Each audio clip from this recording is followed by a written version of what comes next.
Bom dia, gente. Bem-vindos a mais um vídeo do Simples Assim Psicologia.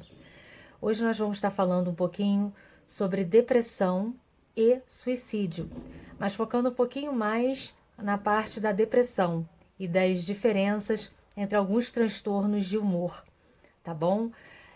Amanhã, dia 10 de setembro, a gente tem o Dia Mundial de Prevenção ao Suicídio, criado pela Organização Mundial da Saúde.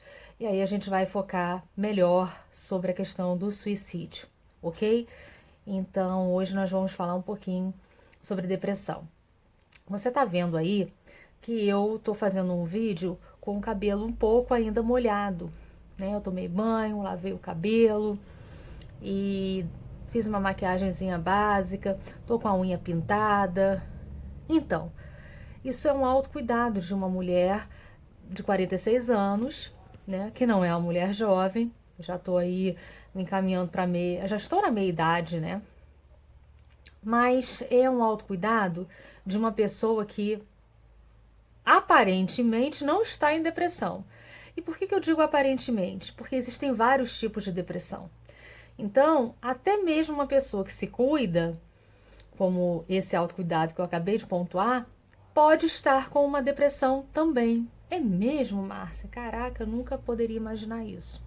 Sim, não é meu caso, mas eu estou dizendo que a depressão ela é muito peculiar, né? Então ela pode passar despercebida em alguns casos, né? Porque tem pessoas que se cuidam, que saem, que têm a sua vida rotineira, fazem suas coisas normalmente, que conseguem praticar suas atividades de vida normal e estão deprimidas, e as outras pessoas não notam que elas estão deprimidas, e tem aquelas pessoas que estão efetivamente comprometidas e que não conseguem sair da cama. Então a depressão ela tem um espectro muito amplo, e nós vamos hoje fazer umas diferenças em relação a isso. Vamos também falar um pouco de alguns mitos em relação à depressão. Assim como existem mitos em relação ao suicídio, nós vamos falar alguns mitos em relação à depressão, como do tipo: depressão é coisa de quem não tem nada para fazer, arruma um tanque que você fica boa da depressão. Mito. É coisa de rico, porque quem é pobre não tem tempo para depressão. Mito. É coisa de preguiçoso, né? É uma desculpa, uma justificativa para não fazer nada. Mito. E um outro mito também é que é pecado, né? Que depressão é um castigo, uma punição divina, né? É uma coisa que, bom, a pessoa deve ter feito algo para merecer, né? É uma ideia bem retrógrada e é outro mito. Então a gente vai falar um pouquinho sobre isso, ok? Bem, se você ainda não é inscrito nesse canal, Simples Assim Psicologia, é exatamente esse é o momento de você se inscrever agora para receber as notificações dos vídeos, deixar seu like, compartilhar e comentar, tá bom? Eu espero que você goste desse vídeo, fica comigo até o fim, que vai ser bastante informativo. Bom, gente, nós temos então, dentro do espectro dos transtornos de humor, a depressão propriamente dita, que é a depressão unipolar, unipolar porque ela só tem um polo, né? Ao contrário do transtorno bipolar, né? Muito conhecido aí popularmente, né? Ah, fulano é bipolar, né? Porque ele alterna, né? A ciclotimia, né? Que também está dentro dos transtornos de humor, e inclusive ele faz parte do transtorno bipolar de humor, é um aspecto, né, mais leve do transtorno bipolar de humor. O transtorno esquizoafetivo, o transtorno depressivo persistente, que é a distimia, a depressão reativa e o transtorno misto de ansiedade e depressão. Acho que eu consegui, assim, selecionar os mais relevantes para esse vídeo, tá bom? Para ele também não ficar muito extenso e para vocês poderem entender e compreender o que a gente está querendo trabalhar aqui. Bem, a depressão propriamente dita, que é o transtorno unipolar depressivo, é um distúrbio mental caracterizado por uma depressão persistente, pela perda de interesse por atividades em geral, tá? E os sintomas mais relevantes são a mudança de humor, um sono agitado, uma dificuldade grande de dormir, mudanças no padrão alimentar também, alterações, né, tanto no sono quanto na alimentação, e a própria depressão. Esses transtornos, eles têm aspectos genéticos, ambientais e afetam também a neuroquímica cerebral.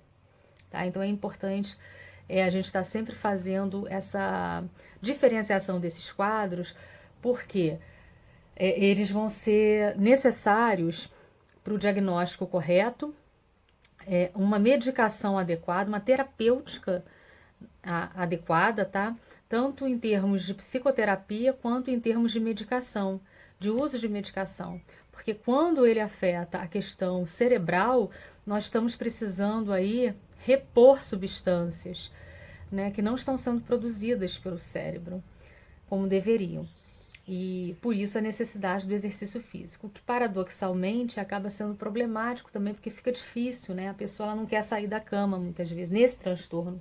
Nesse transtorno aqui, que é a propriamente dita a depressão, a depressão, o quadro clínico de depressão maior, como a gente fala, a pessoa ela não quer fazer nada, o autocuidado falta, aquilo tudo que eu pontuei no início do vídeo.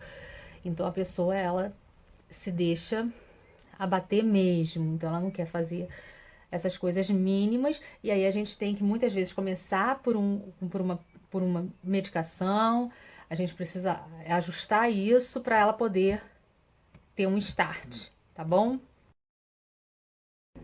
Bem, já com relação à bipolaridade, também não se conhece muito bem a causa, mas acredita-se que seja influenciado por uma combinação de fatores, como a genética, o ambiente e a estrutura e química do cérebro.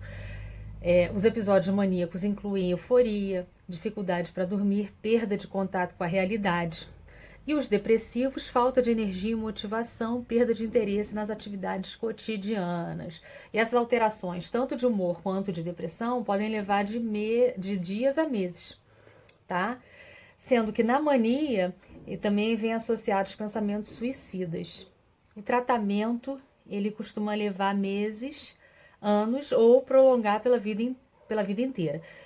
Importante aqui ressaltar que esse diagnóstico ele tem que ser bem feito, por quê? Porque o tratamento para a depressão ele é com antidepressivo, mas o tratamento para a bipolaridade é com estabilizador de humor. E se ele não for realizado por um psiquiatra ou por um neurologista, né, por um neuropsiquiatra, o que acontece? A gente muitas vezes pega na clínica pessoas tomando antidepressivo visivelmente com problemas de bipolaridade. E o antidepressivo, ele tira a pessoa da depressão. Só que, se a pessoa ela for bipolar, vai jogar no polo oposto, vai jogar ela na mania. E aí a gente tem um problema, porque o estabilizador de humor, ele justamente ele serve para estabilizar a pessoa. Mas ele serve para as pessoas que são bipolares. Então a gente tem muito caso aí de bipolar sendo medicado com antidepressivo. E ele cicla. E quando ele cicla, a gente tem um problema, uma bomba relógio na nossa mão. Então a gente como psicólogo, a gente pega muitos, eu pelo menos, eu pego isso na minha clínica e eu tenho que rever essa medicação.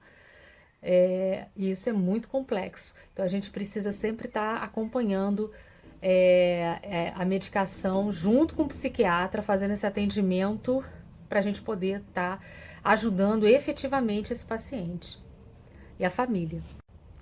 Já o transtorno esquizoafetivo, ele combina sintomas de esquizofrenia com o transtorno de humor, depressão ou transtorno bipolar. E aí, eles podem tanto ocorrer em momentos ao mesmo tempo ou em momentos diferentes. Esses ciclos de sintomas graves podem ser seguidos por ciclos de melhoria. E aí a medicação ela vai ter que ser combinada, né? É uma medicação que trate tanto dos delírios e alucinações, ou seja, um antipsicótico, quanto os episódios depressivos e os períodos maníacos, um estabilizador de humor ou um antidepressivo também, concomitantemente, tá? Mas também é uma combinação de medicamentos e terapia, e o transtorno, normalmente, ele também, não é reversível, mas ele é tratável e estabilizado. Na ciclotimia, os transtornos de humor também causam altos e baixos emocionais, só que de uma maneira mais leve do que o transtorno bipolar mesmo, eixo 1 e eixo 2, conforme nós falamos. Não é tão extremo assim. A pessoa cicla, mas ela consegue manter uma vida diária comum. apesar de que para ela seja difícil. Então, os altos e baixos psicológicos podem até se tornar acentuados com o decorrer do tempo, na medida que a pessoa vai amadurecendo.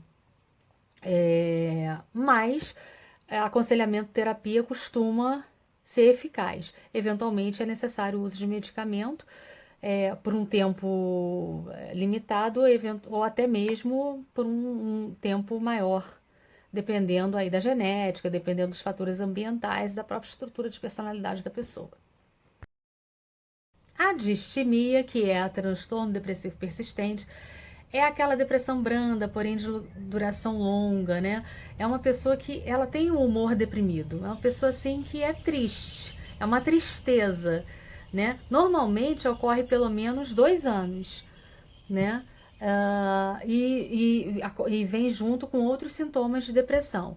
Alguns exemplos de sintomas incluem perda de interesse por atividades normais, falta de esperança, baixa autoestima, falta de apetite, baixa energia, alterações no sono, falta de concentração. Mas é aquilo que eu falei, a pessoa ela se trata, ela se cuida, ela consegue manter o ritmo diário das suas atividades. Então ela vai se produzir, ela toma banho, ela faz as suas coisas, suas atividades normais, ela aparenta uma vida normal, só que ela se sente triste, né? Ela não se sente motivada, ela perde assim o encanto pela vida, entende? Esse é um transtorno depressivo persistente que se chama distimia. A depressão reativa, como o próprio nome está dizendo, é uma reação a uma perda, especificamente.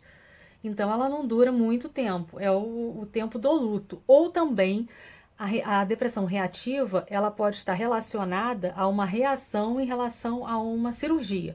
Então, é muito comum que cirurgias cardíacas, por exemplo, tenham 30% de chance da pessoa desenvolver, depois da cirurgia cardíaca, uma depressão. Então, ela é uma depressão em decorrência da cirurgia cardíaca. Então, ela tem um tempo também para passar. Ela é uma reação a isso. Passou o tempo, acabou a depressão. Se continuar a depressão, não é mais reativa a cirurgia. Aí já é um outro caso de depressão. Aí já tem que ter uma reavaliação, tá? E o transtorno misto de ansiedade e depressão, ele já entra não nos transtornos de humor, ele já entra nos transtornos de ansiedade, porque aí a gente já está falando da questão da mistura entre a ansiedade e a depressão, tá bom? Então isso aí eu vou falar melhor num outro momento.